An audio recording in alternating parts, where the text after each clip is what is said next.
লাগবে, বাংলার মাটিতে কোনো বিরোধী থাকবে না, কিন্তু লড়াইটা আমরা গণতান্ত্রিক ভাবে করব।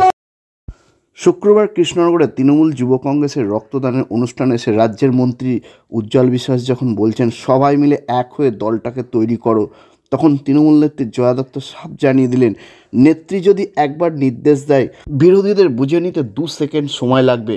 বাংলার মাটিতে কোনো বিরোধী থাকবে না, কিন্তু লড়াইটা আমরা গণতান্ত্রিকভাবে করব। শুক্রবার রক্তদানের অনুষ্ঠানে নবীন প্রবীণে এই নরম চরম বক্তব্য ঘিরে লোকসভা ভোটের আগে রাজনৈতিক চর্চা অব্যাহত রয়েছে।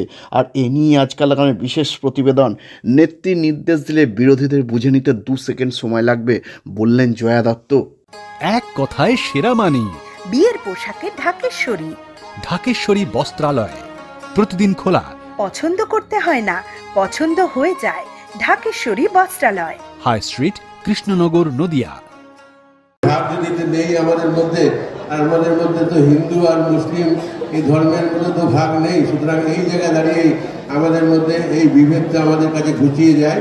সুতরাং এই জায়গায় আমরা সবাই মিলে যখন এইটা মনে করি যে আমরা তো একটা মানুষকে বাঁচিয়ে রাখি এইভাবে, এবং তোমরা সবাই মিলে এইভাবেই সবাইকে নিয়ে তৈরি করে দলটাকে করো, যাতে ভবিষ্যতে আমাদের এই দেশ আমাদের এমন একটা দলকে গড়ে তুলবে যেখানে আমাদের মানুষ ছাড়া, মানুষের মঙ্গল ছাড়া অন্য কোনো কথা তাদের মাথার মধ্যে দিয়ে আসবে না।